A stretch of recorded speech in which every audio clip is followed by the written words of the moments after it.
রাজ্যে প্রায় 40% ওবিসি জনগোষ্ঠী দীর্ঘদিনের দাবি সংরক্ষণের অধিকার প্রতিষ্ঠার লক্ষ্যকে সামনে রেখে মঙ্গলবার ওবিসি কল্যাণ দপ্তরের মাধ্যমে রাজ্যে ওবিসি মন্ত্রীর উদ্দেশ্যে 8 দফা দাবিতে ডেপুটেশন প্রদান করে গণমঞ্চ। এদিন গণমঞ্চের পক্ষ থেকে এক স্মারকলিপি জমা দেওয়া হয়, যেখানে ইতিহাস ও সাংবিধানিক অধিকারের ভিত্তিতে বেশ কিছু গুরুত্বপূর্ণ দাবির কথা তুলে ধরা হয়। দাবিগুলো হল সংবিধানের 31 ঘ ধারা অনুযায়ী রাজ্য বিধানসভা ওবিসিদের জন্য সংরক্ষণ সংক্রান্ত বিল পাশ করতে হবে। ত্রিপুরা বিশ্ববিদ্যালয়, এনআইটি সহ কেন্দ্রীয় শিক্ষা প্রতিষ্ঠান ও সংস্থায় ওবিসিদের জন্য 27% সংরক্ষণ চালু করতে হবে। ওবিসি কর্পোরেশন থেকে ঋণের গ্যারান্টার হিসেবে সরকারি চাকরির পাশাপাশি অন্যান্য সরকারি স্বীকৃত গ্যারান্টি চালু করতে হবে।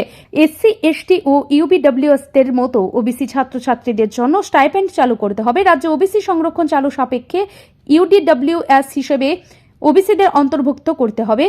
প্রতিটি জেলা ও মহকুমা ওবিসি ছাত্রছাত্রীদের জন্য হোস্টেল চালু করতে হবে। আচার্য ও মোদক সম্প্রদায়কে কেন্দ্রীয় ওবিসি তালিকায় অন্তর্ভুক্ত করতে হবে। ত্রিপুরায় ওবিসিদের প্রকৃত সংখ্যা নিরূপণের জন্য জাতিভিত্তিক জনগণনা চালু করতে হবে। ভারতের স্বাধীনতা উত্তর ইতিহাসে সামাজিক ন্যায় ও সমতার প্রশ্নে ওবিসি আন্দোলন গুরুত্বপূর্ণ ভূমিকা রেখে এসেছে। 1990-এর দশকে মন্ডল কমিশনের সুপারিশ কার্যকর হওয়ায় পর থেকে দেশে ওবিসিদের রাজনৈতিক ও সামাজিক অধিকার সুরক্ষিত করার ক্ষেত্রে বড় পরিবর্তন ঘটে। কিন্তু এখনও অনেক ক্ষেত্রে, বিশেষত উত্তর পূর্ব ভারতের রাজ্যগুলিতে ওবিসিদের জন্য পূর্ণাঙ্গ সংরক্ষণ ও সুবিধা বাস্তবায়ন হয়নি। ত্রিপুরার প্রেক্ষাপটে প্রায় 40% জনগোষ্ঠী ওবিসি হওয়া সত্ত্বেও তাদের সংরক্ষণের দাবি বহু বছর ধরে আন্দোলনের মধ্য দিয়ে সামনে আসছে। গণমঞ্চের দাবি, এই সকল পদক্ষেপ গ্রহণ করা হলে শিক্ষাক্ষেত্রে, কর্মসংস্থান ও আর্থিক উন্নয়নের ক্ষেত্রে ওবিসি সম্প্রদায় বড় উপকার পাবে এবং সমাজে সামগ্রিক সমতা প্রতিষ্ঠা সম্ভব হবে। পক্ষ থেকে এখানে director of office welfare department আমরা এসেছি আমাদের কয়েক দফা দাবির পরিপ্রেক্ষিতে। আমরা গত 23শে মে মাসে এবং সেপ্টেম্বর মাসে আমরা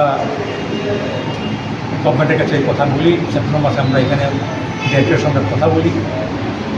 কিন্তু এই যে আমাদের সংরক্ষণ, ওবিসি স্টাইপেন্ড, ওবিসি হোস্টেল, যেটা আমি 8 দফা দাবি রাখা হয়েছে এখানে ডিরেক্টরের কাছে, কিন্তু একটাই গত 2 বছরে একটা ডিমান্ড, একটা ফুলফিল হয়। আমরা মনে করি এ রাজ্যের এই যে বিজেপি কৃতিপক্ষা সরকার, এটা ওবিসি বিরোধী না, শুধু জনগণ বিরোধী। যারা কথা শুনতে চায় না, একটা মিনিস্টারের সঙ্গে আমরা গত 7.5 বছর যাবত বিজেপি ক্ষমতা, আমরা বারবার চেষ্টা করেছি কথা বলার জন্য, কথা বলতে পারি। খুব দুঃখের বিষয় যে একটা গভর্নমেন্ট, গণতান্ত্রিক গভর্নমেন্ট, একটা নির্বাচিত গভর্নমেন্টের সঙ্গে আমরা কথা বলতে পারবো না, যেখানে 40% লোক আমরা ওবিসি, মানুষ পায় 90%। কথা বলবো বিভিন্ন সমস্যা নিয়ে। আমরা এই জন্য ডিরেক্টরের থ্রুতে আমরা গভর্নমেন্টের কাছে, ওবিসি মিনিস্টারের কাছে আমরা এই আবার পুনরায় আমরা এই 8 দফা দাবি পেশ করেছি। গণমঞ্চ স্পষ্ট করে জানিয়েছে, আগামী 2-3 মাসের মধ্যে দাবিগুলি পূরণ না হলে বৃহত্তর আন্দোলনের পথে নামবে তারা।